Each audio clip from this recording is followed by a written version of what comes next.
Let's. I was thinking if we keep the windows completely closed, then there'll be echo.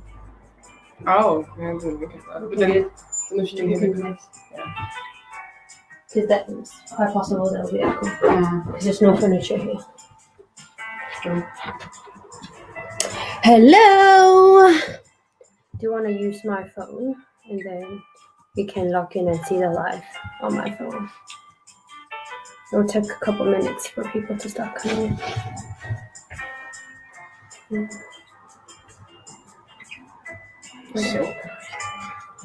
Yay! Okay, we're live. There are 5 people currently on the live stream. So, hello 大家好，我係 Janice 啦 ，from Not Your Usual Education 嘅。咁我今日咧就請到2個嘉賓嚟啦。咁呢個就係個 housemate， 佢叫 Anais 啦，and then this is 佢個 boyfriend 啦。咁咧如果大家都支持我哋嘅教育理念嘅話咧，都歡迎你請我哋飲杯咖啡啦，將我哋嘅 live 啦同埋我哋嘅 post 咧 share 出去俾多啲朋友知嘅。咁我哋今日咧就請到一個法國人啦，同埋一個英國人咧嚟同我哋傾下偈嘅。咁大家就可以傾下究竟喺教育上邊，究竟兩個地方係有啲咩唔同啦？佢哋嘅經歷係點樣啦？佢哋點樣睇呢度嘅教育啦？等等嘅。咁咧 ，let's jump into it. Yeah. Do you wanna tell people a little bit about yourself, like what you studied, where you're from, how long you've been here, what you're doing, stuff like that? First up. So my name's Anais. I'm French. I moved to the UK about 5 years ago now. I studied in France. I studied humanities, so literature, French, English, and then went to university, studied English, literature, and now I'm studying applied linguistics at Birmingham. It's a distance course. A distance course, yes. Great. Will? Okay, yeah, I'm Will. I'm from Oxford in the UK. University, I studied French and politics, and I did Spanish as well at school. So more of a linguist. It's a house full of linguists here. So when we talk about, when we guys talked before, kind of what kind of school system we have in Hong Kong, then can you introduce a little bit about the school system in the UK and France, like how many years you spend in school, or what kind of school you go to, what kind of schools there are, etc. Yeah, so in France, you go to school, kindergarten starts at 3 or 4, primary school at 6, and then middle school 10, 11, and then you graduate at 17, 18. It's pretty straightforward until then, and then it becomes a bit complicated in higher education because you have a lot of options, and it depends on what you want to do, later in life. There are a lot of options. That's what makes it very complex. Do you think it's a good thing or bad? Because you have a lot of options, but that's kind of what makes things quite confusing, maybe for outsiders. But for you as a French, do you find it easy because you have a lot of choices? It's easy enough, but it can get really confusing. So if you know you want to be, I don't know, say a teacher, work in a secondary school, you have just so many ways of doing that. You can go through uni, you can do another sort of different intensive course. So there are a lot of options, and that makes it a bit confusing. But overall, there's a lot of help there. If you are lost and you don't know what you want to do, you can always go to some people who are specializing in that and get some help. I see. Yeah. So easy enough, but confusing when you're outside the system. What about for people who don't have a clear sense of where they want to go? Well, that's why I was really, because I had no idea what I wanted to do. So I went to this course after school, I went to this course where I studied a lot of subjects at the same time, and that still gave me a lot of open doors after that. So I knew I could still go to university afterwards. And so you still have options. There are lots of options that are very sort of general, and you don't have to commit to one thing very early on. You can still go to university and study something very general and then specialize later on. Okay. So you said there were a lot of subjects. What subjects were those? So in my course, I studied, it was history, philosophy, French, Spanish, Latin, English. You did Latin? Yes. Yes. It's very common in school to study Latin. Oh, is it? And then I did it again after school, yeah. It's good fun. How much do you remember? No, not a lot. But it's interesting, it just tells you so much about the language, and just helps you, and when you know Spanish as well. Yeah. It just helps. Yeah. Analyze some things and understand how it came to that sort of grammar. So it's yeah. very interesting. Yeah. analyzing it in a linguistic kind of perspective, Yeah. seeing how different languages work. Yeah. Yeah, absolutely. What about you, Will?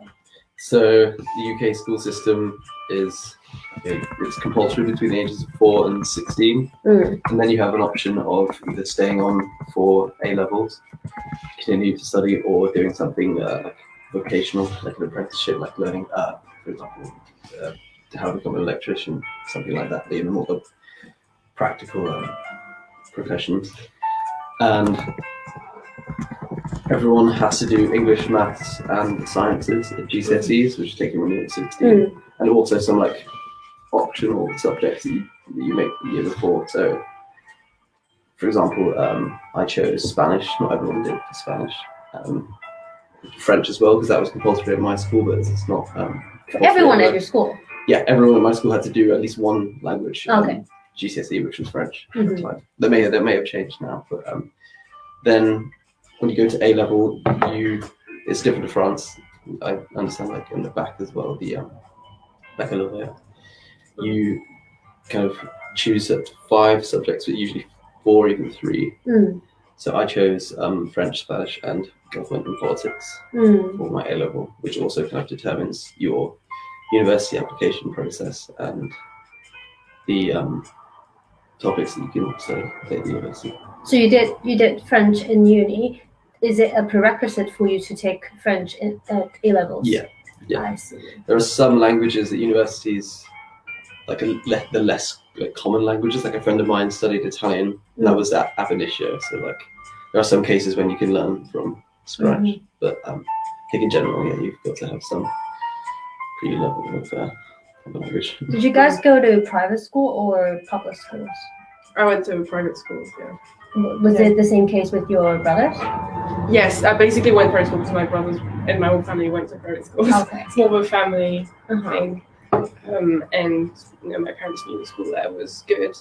But yeah, it was my family. Was it a boarding school? No, but some people could do boarding. Some people could stay there as yeah. It was a boarding school as well, but no, I was still living at home. I see. Then what's the difference then between, I mean, other than the fact that one's fee paying, it's not, what other differences are there between public and private schools? In France, it's mostly about the religious aspect of it. So when you're at a private school, you can, for example, so my school was a Catholic school, so you can, they give you opportunities to go to the mass, good service, and it's sort of part of the curriculum in a way. Like it's not compulsory, but you can attend. Whereas in public schools, there's none of that. There's no sign of religion whatsoever. So it's like mandatory to not be religious for not mandatory. You can be religious, of course, but you can't show any signs of religious. Yeah. So that's the thing in terms of like what you see, and then in terms of education, I mean, there used to be this idea that private schools were better in terms of how, the success rate and how well students did. I'm not sure that's so true anymore. I mean, the rankings show that some public schools do really, really well. So I think that's less true now. Possibly used to be true, but not anymore. So yeah, so it's different. So. Can we let's just shut all the windows, shall we? Because of the cars. Thank you. Yeah. If there's echo, let it be echo. All right. What about you, Will? Okay, so I went to private school as well, and I think it is quite different. In the UK, it's quite controversial, but there is a definite attainment gap between state and private education. Like I think something like 7% of kids in the UK go to private school, but they tend like 30% of university places, and especially like Oxbridge. Yeah, definitely. So I think it boils down to really having smaller class sizes or like more teachers, like a higher ratio of teachers to students, and just like more facilities, more sports facilities, more just more stuff like that, like a more well-rounded like education. But then private schools are either I think they're required by law or like heavily encouraged to do things for like the community, so like to engage in like voluntary work. In the summer or Easter, they'll invite kids from like state schools to come and use and do tutoring and stuff. So there's those kind of initiatives, but yeah, it does remain quite controversial. Is it competitive to get into private school? Yes, very much so. Yeah, so you have to pass an exam either at the age of 11, because private primary school, obviously there's no like entry requirements, but for secondary school, yeah, you either have to pass the 11 plus exam when you're in your final year of primary school, or there's two entry cohorts, if you like. There's one in year 7, so when you're 11 to 12, and then 2 years later in year 9, some other entrance usually. That's how it works. I see. Well, is it loud enough? Do you think we should get the microphone? Set up a microphone. Can you go and grab my microphone? Let's sound the jaw. Second lowest jaw. And then on the first jaw, you have a USB adapter. The adapter, like a rectangular one. Yeah, microphone in there. No, the microphone is the 4th drawer, and then the adapter is in the 1st drawer. Okay. Yeah. So I think I had a question before about the philosophy exam classes in French. Can you tell us a little bit about that? The French. So it's only compulsory in the last year. Not even compulsory. It's only taught in the last year of school, and it is one of the exams with that has the biggest impact on your result, on your final result. So it's a massive thing, and it's very much a. What do you mean massive? How do you mean like massive? It's really important. Like the grade you get in philosophy, the philosophy exam matters a lot. But you've only been studying it for 1 year when you take the exam. So it's a strange thing, and it's a very much cultural. Like it's compulsory for everyone, regardless of what other subjects you study. You know, even if you're doing you're majoring in sciences, you're still having to take the philosophy exam. But that's the same criteria for passing or not, right? If I have a science background or a humanities background, you take the same exam and you have the same criteria of passing or not. Yeah. Well, the only difference would be that the grade you get in philosophy might matter slightly less if you have sort of science, if you're majoring in science. Yeah. They might matter for 2/3, and philosophy will be 1/3. Whereas if you're studying humanities, it'll be bigger. Well, fair enough. Ooh. Yeah, I got a microphone in. Wow. Fair enough then. If you fail the philosophy subject, does it mean that you might not get into uni or whatever? Like, what's the stakes? I mean, I'd say it's hard to fail the philosophy exam because they're not hard to fail, but it's they're quite lenient on that. But it's just about showing that even if you're majoring in sciences, you have a solid background in sort of analysis, critical reading. You know how to write an essay, all these sort of things. That's what they're really looking for. So French literature isn't compulsory in the last year. Philosophy is philosophy and the foreign language are the only things that are still compulsory in the last year, even if you're taking a science background. So it's quite interesting. Then what kind of questions will they ask in the philosophy exam? Well, I can tell you about the question I got in my philosophy exam, which was, in French, like, should one do everything it takes to be happy, find happiness? And that was the question, and you're supposed to sort of back up your answer with references to philosophers' theories and examples from, I don't know, politics or whatever, whatever direction you want it to take. But it needs to be, backed up. It needs to be a sort of solid essay with good arguments, good examples, and just show that you know how to think and answer to that sort of question. Do you find it useful in uni or in life or whatever? That having the philosophy compulsory subject before you left school? Yeah, I mean, it does help you sort of think about some things. Yeah, I'd say it's useful. I don't know what students think about it. did my A-level equivalent subjects were all literary. So I very much enjoyed philosophy. I don't know what other students who do not quite enjoy humanities subjects would think. No, I'd say it's useful. It just gives you another sort of insight on things, things you wouldn't necessarily have thought of, and just helps you, look at things in a different way.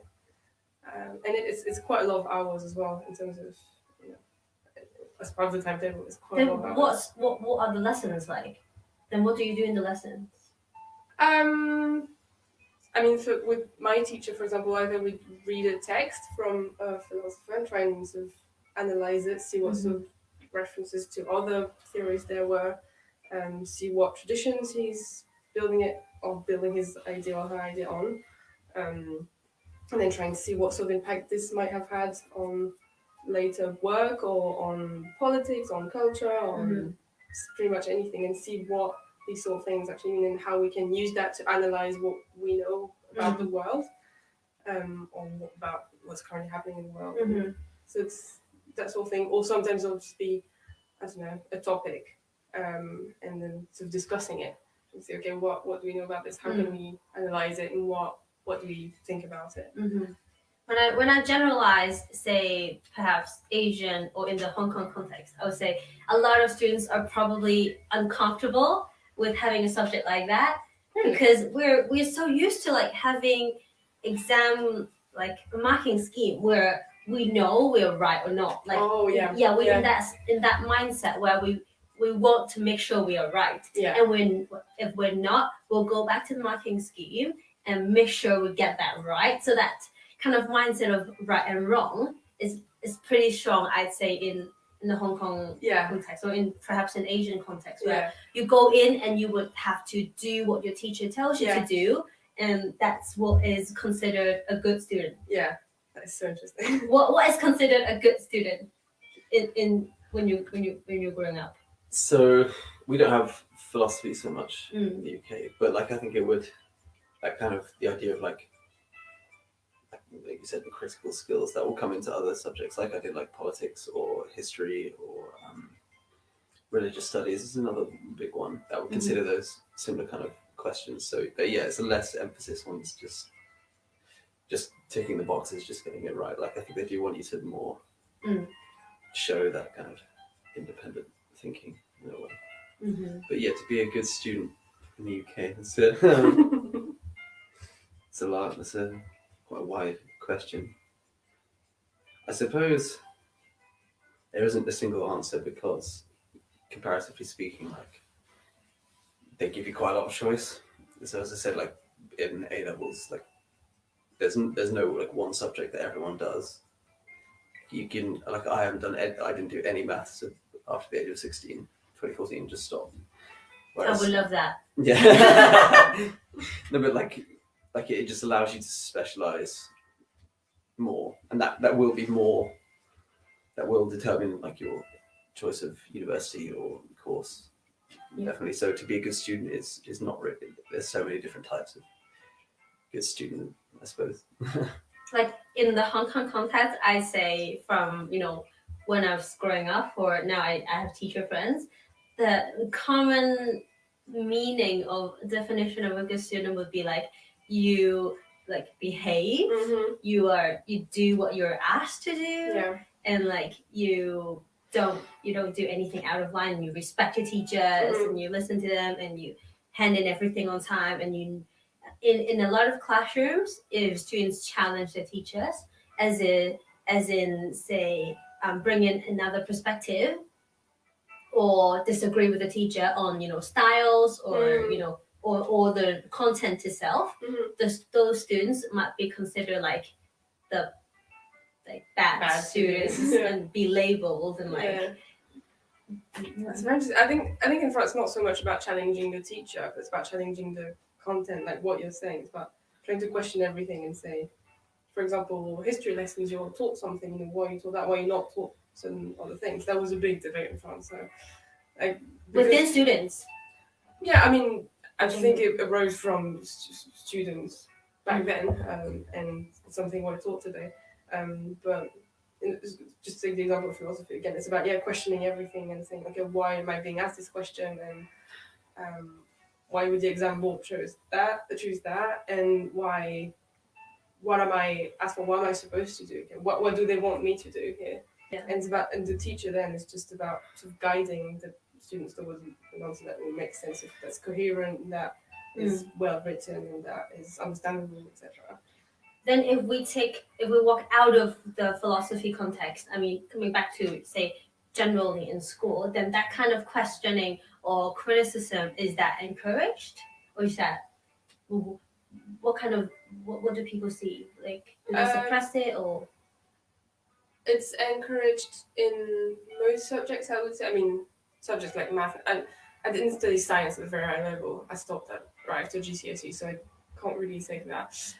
But say English, for example, we were definitely always encouraged to, go and learn the language on our own and try and find our own resources and try and make it our subject, sort of experiment ourselves, rather than only follow what's in the textbooks and what our teachers tell us, and that's it. Yeah. It's quite different in Hong Kong, because when I was doing history, say in the history book, they give you say like five reasons why there was the Second World War, and then you had to memorize like the 5 reasons, like the 5 exact reasons. Yeah. And when even though in the exam you could be doing an essay, then they would ask you like how much does like one particular factor play in the rise of the Second World War. Then in your question you already know, because you've done so much like past papers, you would know that when they say that, you're supposed to talk about the one factor that was mentioned in the question, and then talk about the rest of the 4 that you already memorized. So it was like everything is pretty much memorized, but you kind of, all the questions are kind of like playing around the words. So whatever the way they ask it is basically asking for the same thing in a different way of putting it. Wow. Yeah. Just to give you that, I think I can't remember if it's the same in the UK or not, but in year 12 we have to do a research project, and it's our choice, pretty much our choice. It's a group research project. And we just choose the topic we want to work on, and we're just sort of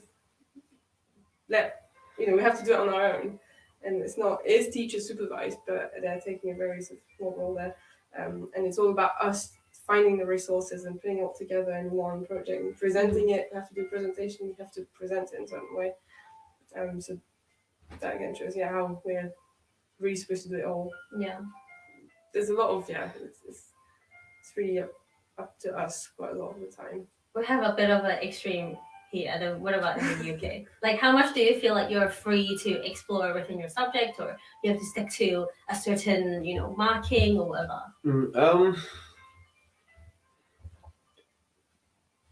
I think that since my time, there has been a big overhaul of exams, so I'm not sure all my answers are going to be like 100% up to date. But I think, they do want you to think on your own, especially in like language learning, like you said. Like, I think that's a really important aspect of it. Like, it's not something you can master just through a couple of hours a week in the classroom. You have to take it with you the whole time. And if you're serious about learning a language, that's the only way. You've got to do that a lot.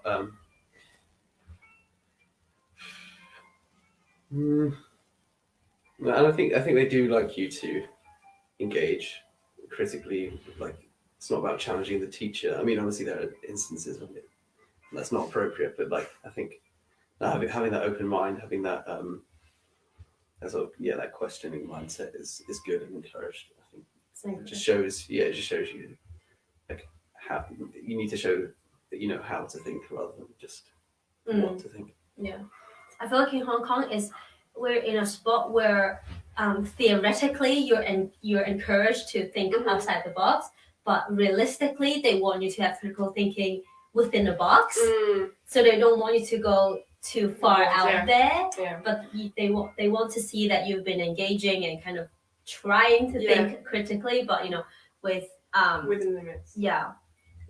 So when did you first feel like did you ever feel a sense of competition growing up in the school system at all? Not really. I think I'm not sure my experience is super common, because I was in a school. I mean, the subject I chose to study meant that I was in a very small class of only like 15, 20 people, when usually it's classes of 30 to 35. And so we were all very supportive and very sort of close.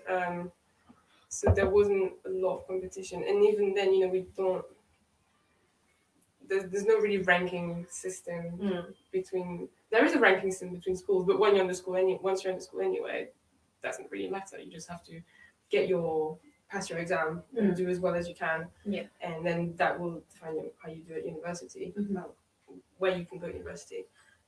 But I wouldn't say I felt that much competition. Possibly afterwards, the course I took, you had to take entrance. You have to take an entrance exam at the end of 2 years, and that obviously whether you get in is only dependent on how well you do and where you are in the rankings. Yeah. So that was probably the first time, but by then I was 19. Yeah. I can't imagine only feeling the sense of competition when I was 19. What about in the UK? So it's pretty common to have like for certain subjects, mainly the sciences, maths and languages, where you'll be put in different, like they're called sets within the same like year group based on ability. Like you'll be in a different class. Like my school there were like 5. It would split the year group into 5 for each subject, and you'd be in either class for your level of ability. So I suppose that was a bit competitive, but also at the same time, my school particularly, there was a big emphasis on like pastoral care and like really trying to look after the students. So they didn't want to create that sense of pressure. Yeah. I mean, that's what they said they were doing. It wanted to look like they were doing, but in the end, like school, like league tables is quite a big thing as well, and the reputation of the school is very important, and how many of the percentage of students that go to university, or even like Oxbridge is a big one where I went. So yeah, like it's not intense competition, but there's definitely elements of it throughout the school. So in your school, when you mentioned it was big on like pastoral care, then when the school divided you guys into different groups of ability, even though the school was trying to make it sound like it's for the students' own good, would you think there might be like sense of superiority or inferiority? Yeah, because I guess they would say that we are doing this for your own good, or if you're in like the lower set for maths, if you struggle with maths, we'll help you with this, and we may even do like extra lessons on Saturdays before, in advance of the exam times. But I think inevitably there is that sense, like kids will grow up with this idea, like, why am I in the low one, or why is he in the high one, and like is this important? It's just sort of, even though the teacher would never say anything like, they are the better students, that is what you have to aspire to. Yeah, I think that inevitably that does creep in, this idea in the background that maybe I'm not good. Talking about what the teachers would say, and I used to do my like teaching practicum in a local school. It's like a local neighborhood state-funded school. They was dividing ability groups for all the years. So I was doing year 1. I was on year 1, and so it's this arrangement where you have your home class, but then for like once or twice a week or something, they would divide the 3 main subjects, Chinese, maths, and English, into ability groups. So we had 5 classes, but then they were divided into 6 ability groups, or 5, or I don't tend to remember. But then I was in the mid or towards the mid-low ability group. I was there to help, and then the teacher, I recall distinctly the teacher telling the kids, like, because in the classes we do like say year 1 we do 1A, 1B, 1C, so it's like in that order, but usually the order doesn't matter, it's just a name that you get to the class. But in that kind of ability grouping, they do it in terms of A, B, C, D, E. And so when we were mid-low ability groups, I recall the teachers telling the kids that, do you want to stay in this group forever? You know what they're doing in another group? Like they were saying this to year one. Wow. Like, do you want to stay in this group together? If you want to be promoted to the next group, you will have to, work hard and do this. And wow. it was traumatizing for me to see like 6-year-olds being told that. Like, do you want to be crappy forever? Like, even though they're intense. Very intense. It's pretty common to have an internal ranking as young as year one. So you have a rank out of the year. It depends on some schools. I think when I was doing primary school, you have an overall ranking. So you have all your scores, and then they add up, and you do an average, and then you have a ranking of your own. So you can rank 10 out of 160. But then in a lot of schools now, they do ranking by subject as well. So how are you ranking in Chinese? How are you ranking in English? And then overall, how you're ranking. And so it would all go into the report card. Yeah. It's every year. Yeah, I cannot imagine anything like that in France. I don't think I've ever been in a situation where I knew where I was in a ranking. Yeah. I don't think so. I mean, like, if you don't have it in the system, obviously the students won't think necessarily into, how important ranking is and whether you are like better or worse. And so this idea of whether you are better or worse, I'm not sure if that has, obviously that has to do with the culture, but I'm not sure whether it has something to do with Hong Kong being such a small city and with such dense population. And so everyone is kind of, and it feels like all the parents are trying to get the students to do like one thing in particular, which is do well academically. And so it's kind of feels like the only way out of whatever. And so it's a really, really big thing. Like a lot of parents I've talked to, they would think it's a must for their kids to go to university, or that would, for some parents, it would be a sign of success. Going to university. For some parents, it will be like say the bottom line for them. Like if their kids don't get into uni, they might be like devastated. It's the least thing, Yeah, like wow. At least like you can do everything else or anything else beyond uni, but first you have to do uni. Right. I mean, I guess there is. I guess it just also depends on the parents in terms of France, because some parents would at least expect their children to do, say university, 3 years at university and get an undergraduate degree. Because mostly it'll be because everyone else in the family's done that, or because all the brothers or sisters have done that. And but then I think it's pretty common, like if a child, say I don't know, GCSE decides GCSE level say they want to do something in particular, which is not so exclusive like apprenticeships. Then it's absolutely fine and common to let your child do that. Yeah. I think so, but it does depend on background. Yes, absolutely. Yeah. I mean, well, you went to Oxbridge. If you were, I didn't go to Oxbridge actually. No, I went to Bristol. Yeah, but went to school in Oxford. Okay, then if say you like beyond A levels, one day you told your parents like, I don't want to do uni. Yeah.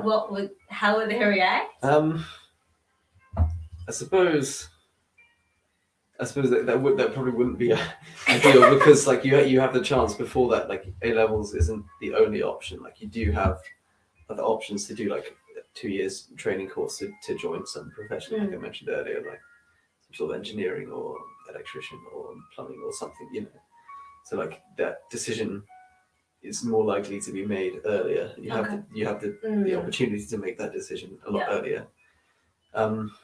But again, I think it's similar. It depends on the parents, like the family, like expectations.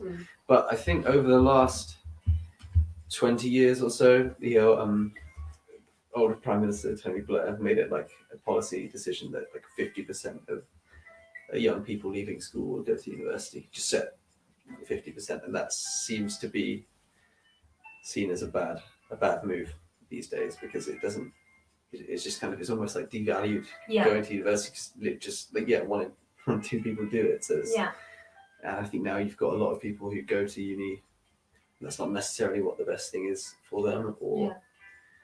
you know, we've created, and that changes how the economy works, and like we need these middling skills that aren't like university skills, and it's a good profession to be, as I say, like an electrician, but that seems to be like less valued these days. So I think I think that was a big mistake personally to do that. So I think we should be more open to like more paths and more. Yeah. It's not just uni. It's the benchmark is the best thing you can do. Yeah. Like there are other things, and they shouldn't be seen as lesser by society. It's kind of like this academic inflation, so to speak. Yeah, 100%. I think it's happening in Hong Kong, probably a lot of different parts of the world as well. And so now it's so common to have a university degree. Then a lot of people, in order to be, say, competitive in the labor market, or be more specific in their field, then it'd be quite natural for them to go for like a master's.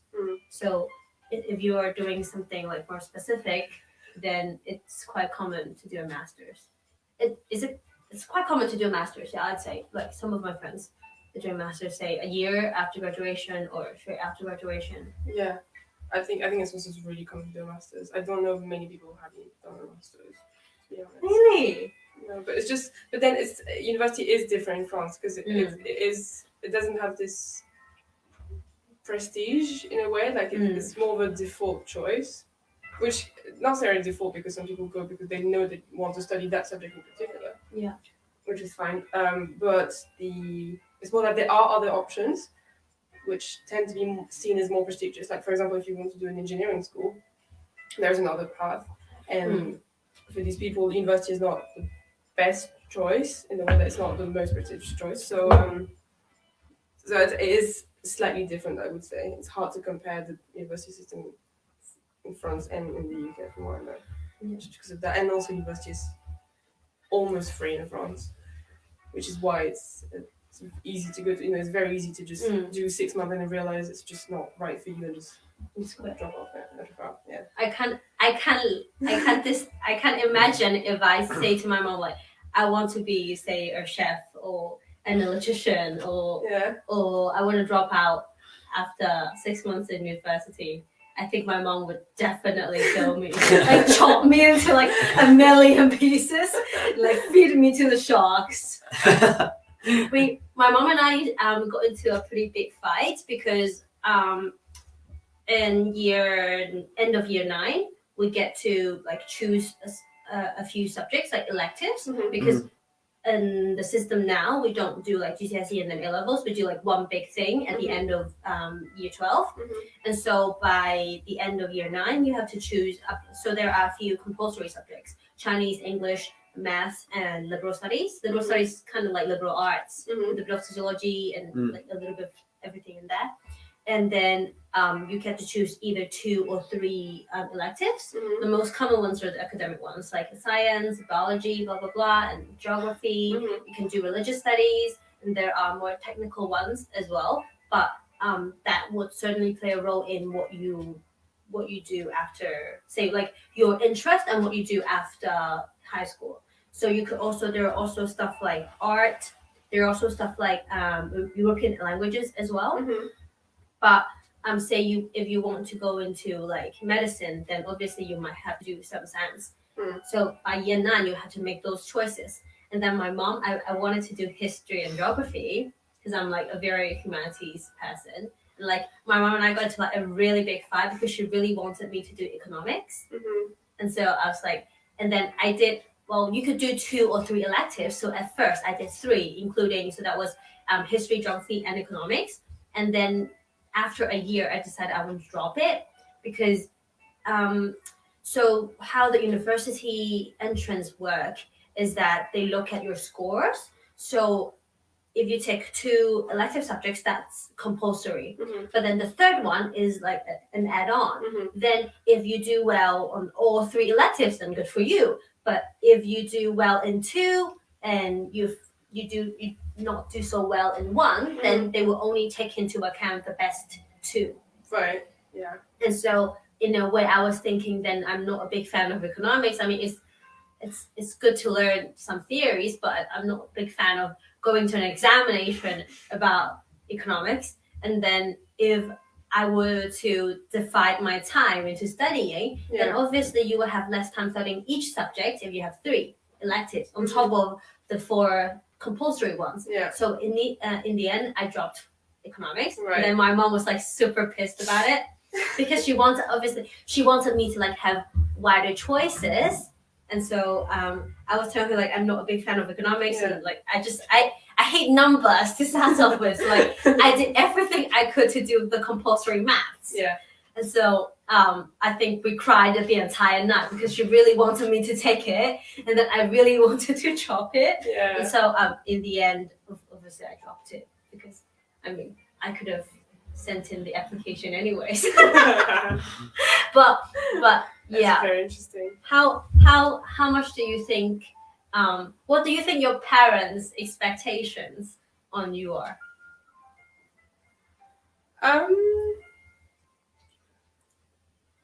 I mean, there used to be this thing up until like 2 years ago. The system was that at year 11 you had to choose between science, economics, and humanities. So that put a lot of pressure on students who wanted to study humanities because, well, usually parents wanted students to take science or economics because it was seen as the path that would actually lead you to a job. Now the system's changed. It's much more like A levels here. You can choose 2, 3, 4 subjects. I can't exactly remember. I don't actually know what it's like. So that's changed a lot. So I think there used to be a lot of pressure on that. So I remember telling my parents I wanted to do the humanities path, and my dad saying, "Okay, but what job do you want to do? Do you want to be a teacher?" So I just like humanities. I don't really like science. I don't really like economics. It's like, okay, Like what are you going to do? Because both my brothers knew they were going to be engineers from the age of like 14, 15. So that was an easy path for them. You know, the choices were easy and they knew where they were going. Yeah. So that made it easy for my dad. And then when I arrived, I said, I don't really know what I want to do. I just know I want to study languages. Well, what are you going to do with languages? You know, what's that going to? But then I guess it also depends on the parents. But they were very accepting and they were absolutely fine with it. They just thought whatever I like to do, I should pursue. That's the most important thing. Not too much pressure, I would say, but obviously they want you to do well and they want you to be happy. So yeah. Well, you will. I think my dad probably would have preferred more like maths because that's what he did. And then he went on to do, he did maths at like A level and did more economics kind of stuff. But I suppose at one point it became apparent that wasn't my strong point. Like, it wasn't what I wanted to do. So I think they just eventually came to accept that politics and French, which is what I did at uni, that there were two things, like the languages and the politics, which I did at A levels. That was something that I really was interested in, that I was skilled at, and I think the most important thing was for them, you've made the decision to go to university, like as long as it's a good institution like the Russell Group in the UK, or there's like, I think it's 20 different unis. If you go there and you do a course there, it's like it's seen as legitimate and respected. So I think that was the more important thing for them, rather than like a particular path or a particular subject area. So it's common to see university as like a benchmark of success. Yeah.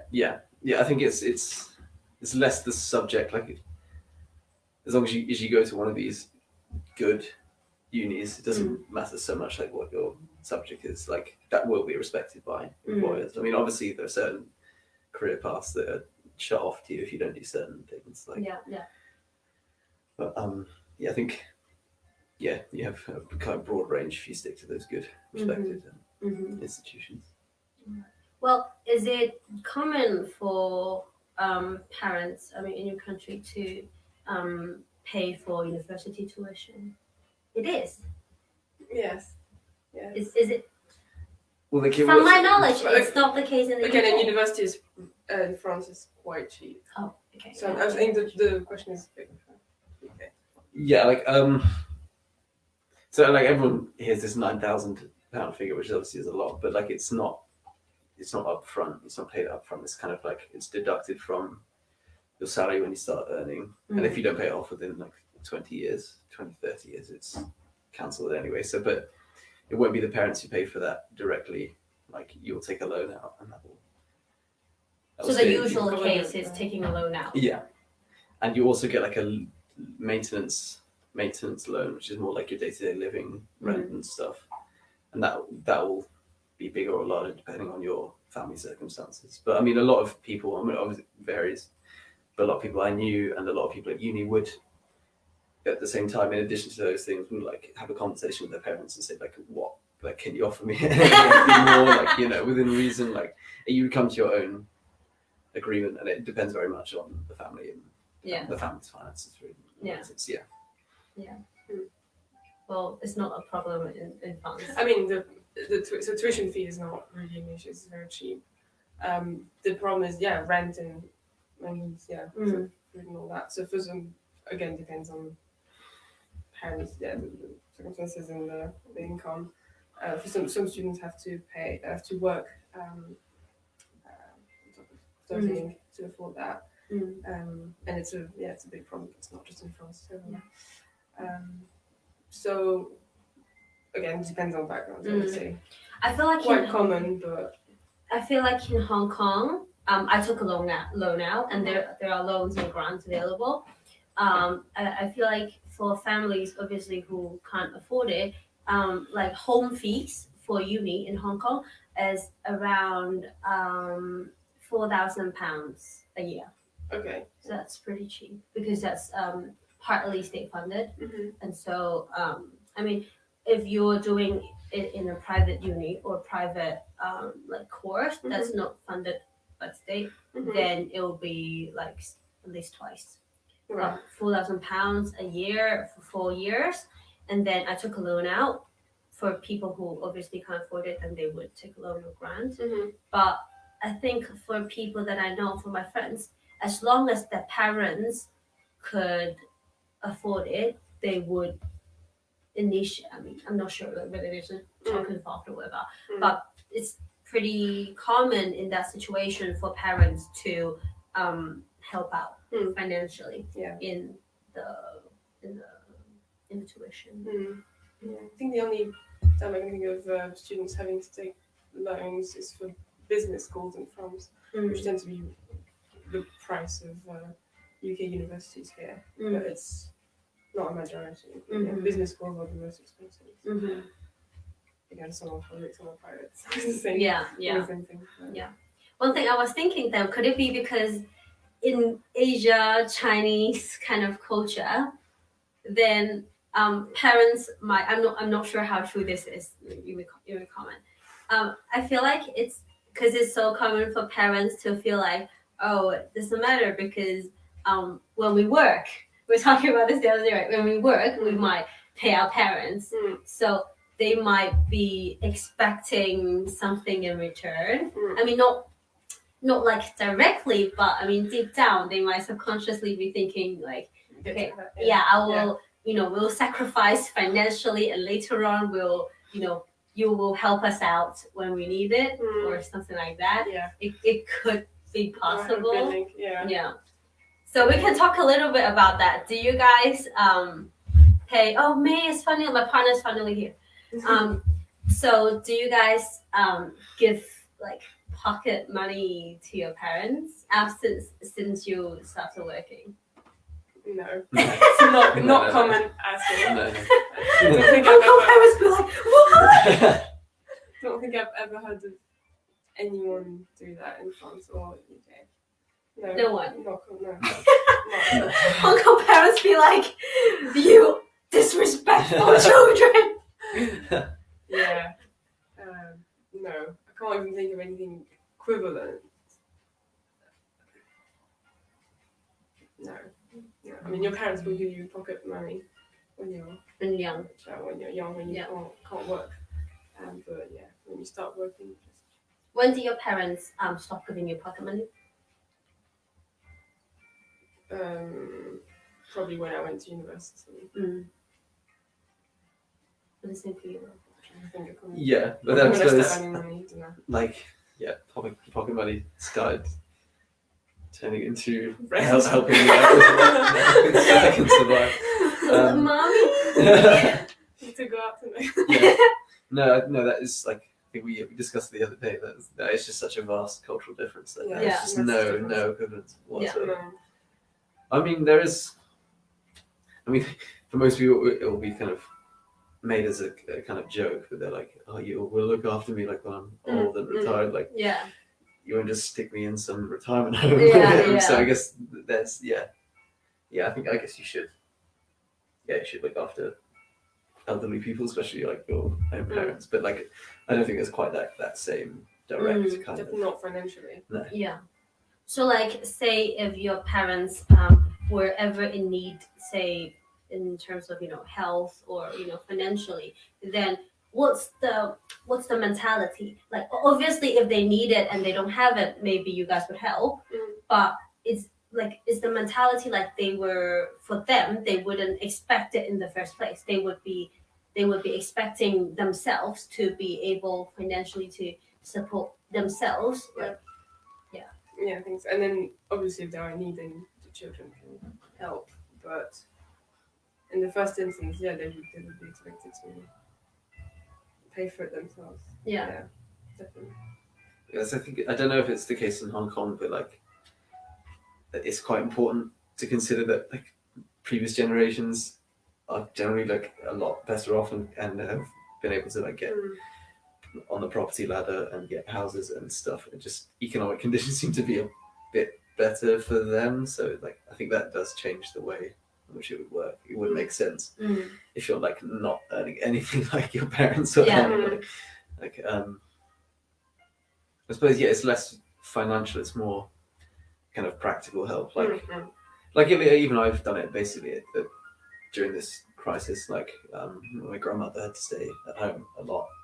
You do things like, I don't know, pick up some shopping for her and just drop it at her house. Or my dad does a lot of stuff for her still, so not like financial necessarily, but yeah, she'll need like gestures. errands. Yeah. Well, then say if your parents might need it one day, then if you're not financially as free to help out, then I guess in that situation you guys won't be called like bad children if you don't, would you? No, that there isn't this sense of us having a responsibility to be able to solve that problem when it comes to it later.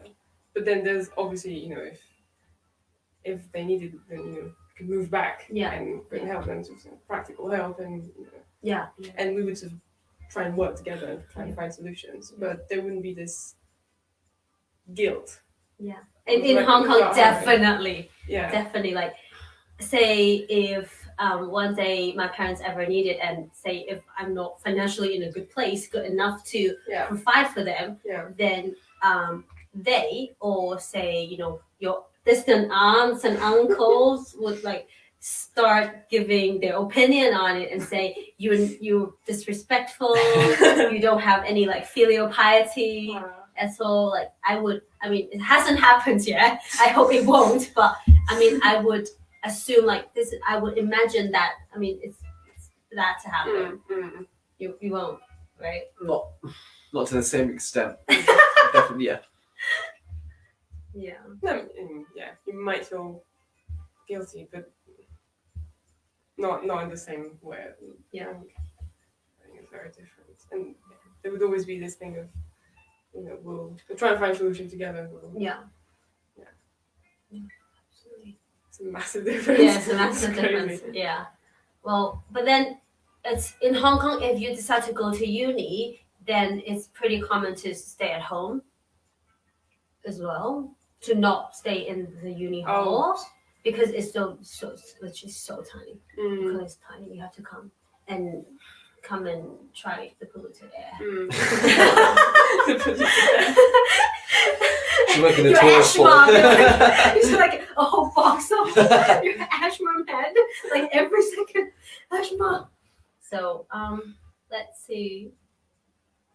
Do you think when you had to like start to like I have to have the feeling of like, oh, I have to work hard to get into uni, do you think that was generally from you intrinsically, or was it someone else saying that, I mean, you should work hard, you should be?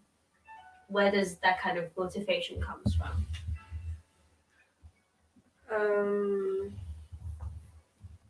Society. I don't know.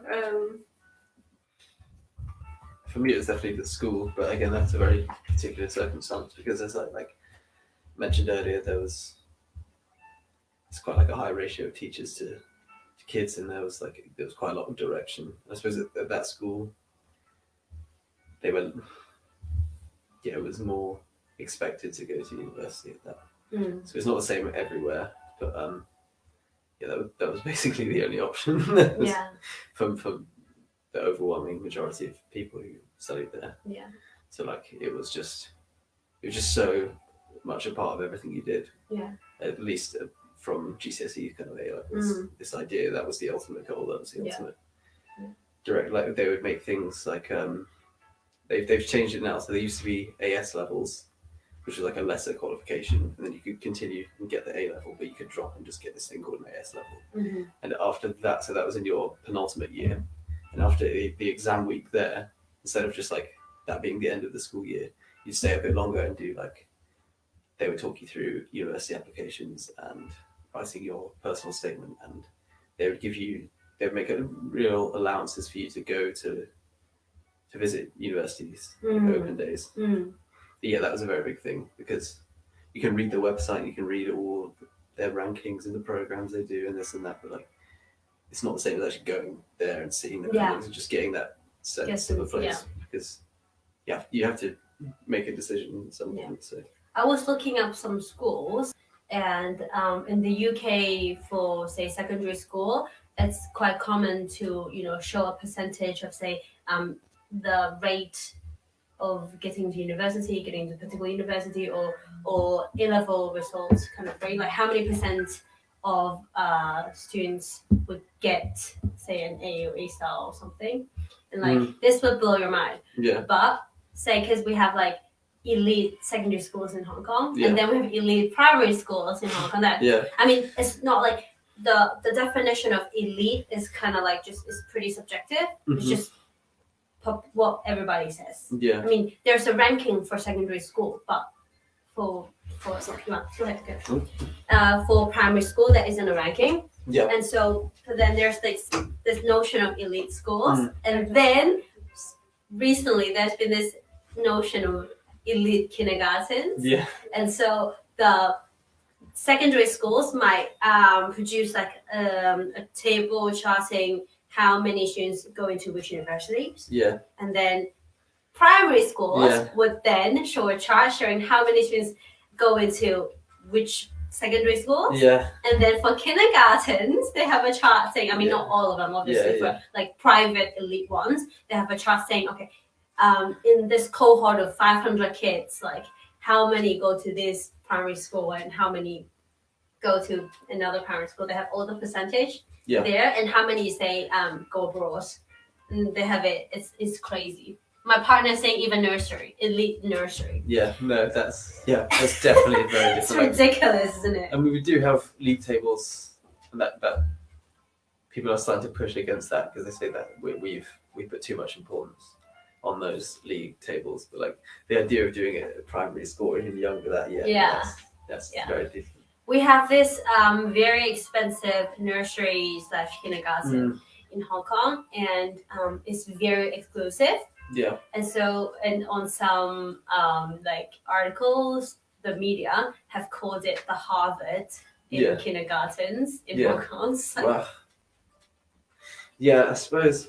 But then at the same time, people do talk about, and it has been in the news, that like something like your life chances are decided by the age of 3. But that's more to do with like your family's wealth, with your like the environment growing up, if it was like a stable household or whatever, or even things like like they said there was a link between children whose parents, I don't know, their job allowed them to read their kids a bedtime story. That would like be really fundamental to their literacy. I was never read a bedtime story. Oh, really? I was, I think I was just told to read on my own. Right. Yeah. Like when my mom was just not into my mom was big on like providing whatever she could, but we're not like a wealthy household. But she was big on providing more than experiencing, quality time together. Yeah. But well, we've been talking for an hour. Good. So I don't think we have any more questions coming up, but it was very fun talking to you guys, and I hope it's not boring you. No, not at all. No, very interesting. I liked. Yeah. So thank you for coming. Of course. Thank you, and let's see if we have any more questions. We could do a follow up and whatever video, or I can write a post about it or something. But thank you very much for coming. Yeah, no worries. I'll see you around. Yes. Tonight. Okay. Thank you. Alright, thank you. Bye. Bye. 咁咧，如果咧，好啦，咁今日就有 Anais 同埋 Will 咧過嚟 join 我哋啦。Oh, my partner's just making a comment saying studying is not widely accepted as a fun thing in Hong Kong. I don't think it is. No way. Unless you love the subject. 咁咧，希望大家咧都 enjoy 今日我哋同 Anais 同埋 Will 嘅 conversation 啦。Thanks, Will. Thank you. 咁如果你都支持我哋嘅教育理念啦，你都 enjoy 同我哋傾下偈咧。Sorry 啊，因為咧今日阿 May 一開始唔喺度啦，咁所以咧我就一腳踢啦，所以我就冇得可以同大家 interact 得咁多，同埋我都想係即係我同佢哋講開英文，我都想係講英文咯。如果唔係咧，因為我成日都覺得如果你講咗廣東話咧，咁其實對於佢哋嚟講就會係exclude 咗佢哋，因為佢聽唔明我究竟係講緊啲乜嘢啊嘛。咁所以咧就都好多謝有個 help 啦，同埋有阿 May 啦喺度幫手 translate 下啦，即係俾下 comment 咁樣啦。咁咧如果你都支持我哋教育理念咧，歡迎你請我哋飲杯咖啡啦，將我哋嘅live 啦、post 啦、page 啦 share 出去俾你哋嘅朋友知啦。咁咧我哋逢禮拜六夜晚，本身係夜晚10點嘅。咁咧就會開 live， 今日提早咗啦。咁逢禮拜六咧，我會喺 Miss Janice 個 page 度講故事啦，會開 live 啦，跟住開 live 吹下水啦。咁而家有一個幼稚園同埋小學嘅故事班啦。咁咧你都有興趣都可以 inbox 我哋啦。咁最新一集咧第5個 chapter 嘅NYU exercise 咧就已經出版咗㗎啦。咁咧係關於一個貓貓嘅探險故事嘅。咁如果你都有興趣買俾你嘅小朋友做咧，咁嗰個程度咧係適合可能3至5年班嘅小朋友嘅。咁如果咧你小朋友個英文底比較好嘅，或者你小朋友年級比較高，但係可能英文底唔好咧，咁都適合做嘅。你如果有啲咩疑問，你都可以 inbox 我哋就會隨時去解答你哋嘅問題嘅。咁咧係啦，咁如果咧你支持我哋啦，咁咧就如果你就可以請我哋買杯咖啡啦，請我哋飲杯咖啡啦。咁如果咧你有啲咩額外嘅議題咧，想我哋傾嘅，例如有啲咩 follow 嘅問題想問 Anais 啊，同埋問阿 Will 啊，咁你都可以 comment 啦，或者 inbox 我哋啦，咁我哋就會幫你轉達啦。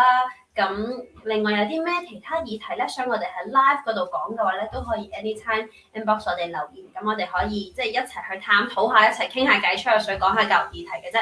咁咧希望今日開完 live 之後咧，大家或者會對法國同埋英國嘅教育制度咧多咗少少了解啦，尤其係可能大家會覺得好震驚嘅就係外國人係唔使俾家用㗎啦。咁我另外有一個 housemate 咧，佢係 Malaysian Chinese 嚟嘅，但佢係 BBC 嚟嘅，佢都係唔使俾家用嘅。即係個 culture 就係咁咯，係啦。咁另外都可能會令大家震驚嘅就係嗰個哲學科喺法國嗰個教育系統入邊嘅重要性啊！佢哋講緊有1年嘅時間，佢哋要讀哲學嘅，然之後要考哲學嘅，呢樣嘢對佢哋嚟講係好緊要嘅。但係 Anais 就覺得，尤其是佢係 humanities， 佢係讀人文學科嘅人咧，佢就覺得好有趣嘅，佢好中意。我之前都同佢講過嗰啲考試嘅題目，佢都覺得幾有趣嘅。咁遲啲或者可以再同大家分享多啲，究竟或者我可以做下 research， 法國考哲學究竟係考緊啲咩嘅咧？咁係啦 ，philosophy lessons 係我都想象唔到，如果香港會有 philosophy lessons 係點，因為佢哋都有話，尤其是 Anais 就話佢哋法國嗰邊係好鼓勵大家去有 critical thinking 啊 analytical thinking 啊，係 think out of the box 嘅。咁但係香港其實唔係噶嘛，香港其實係好 big on 你要有 model answer， 你要答啱條問題，你要答啱攞分呢樣嘢係好重要噶嘛。咁所以其實嗰個文化，嗰個教育嘅文化，嗰個 mindset 根本就唔同。可以啊 ，we can take an exam question and do a live. We could do that. We can ask Anais to comment on it and we can talk a little bit about it. 係咯，咁咧今日多謝大家撳入嚟收睇同我哋吹水開 live 啦。咁我哋咧下個禮拜再見，拜拜。